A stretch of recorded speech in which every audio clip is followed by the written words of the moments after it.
अस्सलाम वालेकुम, मैं हूं आयशा रफ़ीक और आप देख रहे हैं हमारा यूट्यूब चैनल आयशा रफ़ीक ऑफिशियल। नाज़रीन, एक लड़की जो माशाल्लाह तालीम याफ्ता थी, एमफिल की तालिबा थी, वो मुकाबले का इम्तिहान पास कर चुकी थी और अब वो जॉब के लिए इंटरव्यू की तैयारी कर रही थी। बताया जाता है कि 14 अगस्त के दिन यानी यौम आज़ादी के दिन अचानक उसकी मौत वाक़या हो जाती है। पुलिस को इतला मिलती है कि एक लड़की की मौत हो गई है। जब पुलिस वाक़े की जगह पर पहुंचती है तो घर वाले बताते हैं कि ये एक हादसाती या इत्तफाकिया मौत है और हमने कोई कार्रवाई नहीं करानी। घर वाले बयान हल्फी भी दे देते हैं, सब कुछ तय पा जाता है तो पुलिस इस मामले को छोड़ देती है और फाइल में इस लड़की की मौत को खुदकुशी या हादसाती मौत करार देकर फाइल को बंद कर दिया जाता है। तकरीबन 1.5 माह गुजरने के बाद 1 नवंबर को ये मामला दोबारा सामने आता है और पता चलता है कि इस लड़की ने खुदकुशी नहीं की थी बल्कि ये कातिलाना मौत का शिकार हुई थी। ये कत्ल किसने किया? अगर वो घर वालों में से नहीं था तो फिर घर वाले खामोश क्यों रहे? उन्होंने बयान हल्फी क्यों दिए?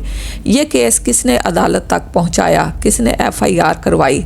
ये वाक़या कैसे हुआ? कातिल कौन था? और कितनी ऐसी बेटियां हैं जो इसी तरह से खामोश करा दी जाती हैं, कभी गैरत के नाम पर, कभी जायदाद के लिए, कभी रिश्ता ना मिलने की वजह से अंधी मौत मार दी जाती हैं और फिर ऐसे मामलात को दबा दिया जाता है। यही वजह है कि मैं आज ये कहानी आपके सामने रखना चाहती हूँ।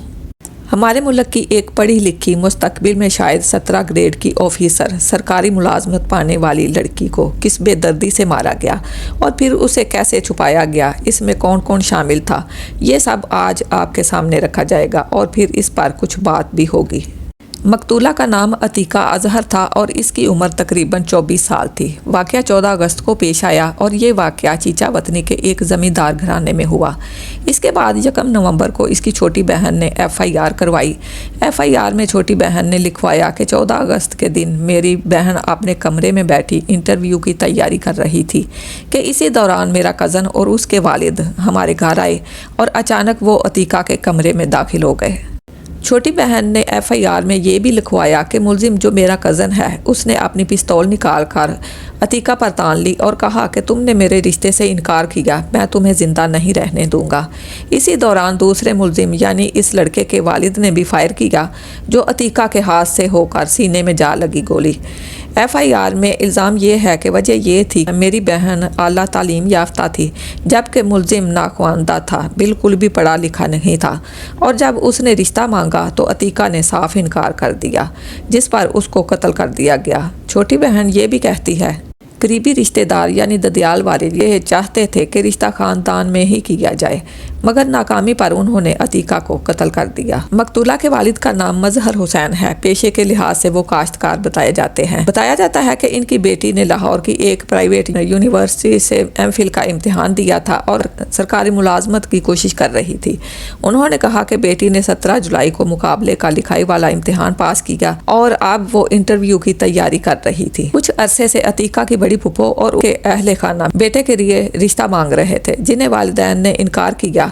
फिर जब अतीका की कामयाबी की खबर फैली तो रिश्ता मांगने वाले रिश्तेदार घर आकर लड़ाई झगड़ा करने लगे। वालिद का कहना है कि इनके भाई और दूसरी बहनें भी शामिल हो गए और दबाव डाला गया कि अतीका की शादी उसी लड़के से की जाए जिसने बाद में अतीका को कत्ल किया। वालिदैन दावा करते हैं कि उन किसी भी बहन या भाई की औलाद पढ़ी लिखी नहीं थी और वो परेशान थे कि बेटी की काबिलियत ही इसका जुर्म बन रही है। BBC लिखता है कि छोटी बहन की मदीयत में दर्ज की जाने वाली FIR में बयान किया गया है कि रिश्तेदारों ने वालिदैन को एक कमरे में बंद कर दिया और जबरन खाली स्टैम्प पेपर पर दस्तखत लिए जिस पर लिखा था कि अतीका की मौत अचानक पिस्तौल चल जाने की वजह से हुई। बाद अज़ां छोटी बहन ने अदालत जाकर मामले को दोबारा से ओपन करवाया और कहा कि ये खुदकुशी नहीं बल्कि कत्ल है जिस पर अदालत ने पुलिस को केस दर्ज करने का हुक्म दिया। पुलिस ने इब्तदाई पोस्टमार्टम रिपोर्ट में तहरीर किया कि वजह मौत गोलियां लग जाना थी। इब्तदाई रिपोर्ट में ये बात सामने आई कि मकतूला के हाथ और सीने पर गोलियों के निशानात थे।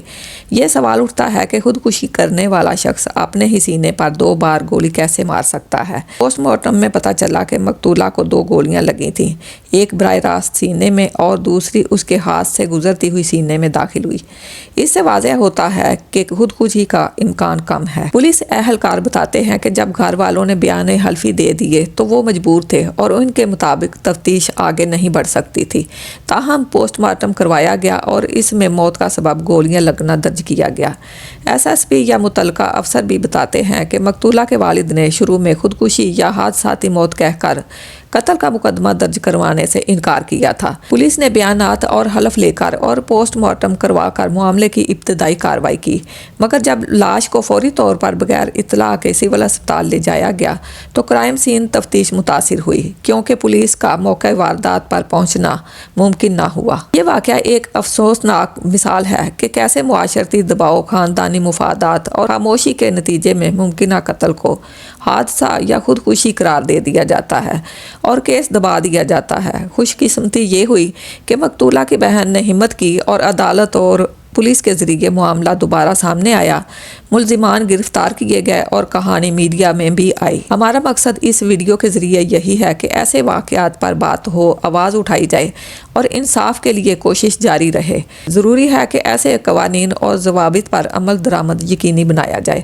اور قاتلوں کو سخت سزا دی جائے، اور ساتھ ہی اس بات کی بھی تحقیق ہونی چاہیے کہ اس وقت گھر والوں نے خاموشی کیوں اختیار کی جب ایک نوجوان لڑکی کی جان چلی گئی اور گھر کے لوگ خاموش رہے، تو وہ کیا کر رہے تھے؟ کیوں پولیس کو بر وقت اطلاع نہیں دی گئی اور کیوں پوسٹ مارٹم یا کرائم سین کی مناسب تفتیش میں رکاوٹ ڈالی گئی؟ اللہ تعالی ہم سب کو اپنے حفظ و امان میں رکھے، اللہ ہم سب پر اپنی رحمت نازل فرمائے، اللہ کرے کہ عتیقہ کے قاتلوں کو سزا ملے اور کسی کو بھی بخشا نہ جائے۔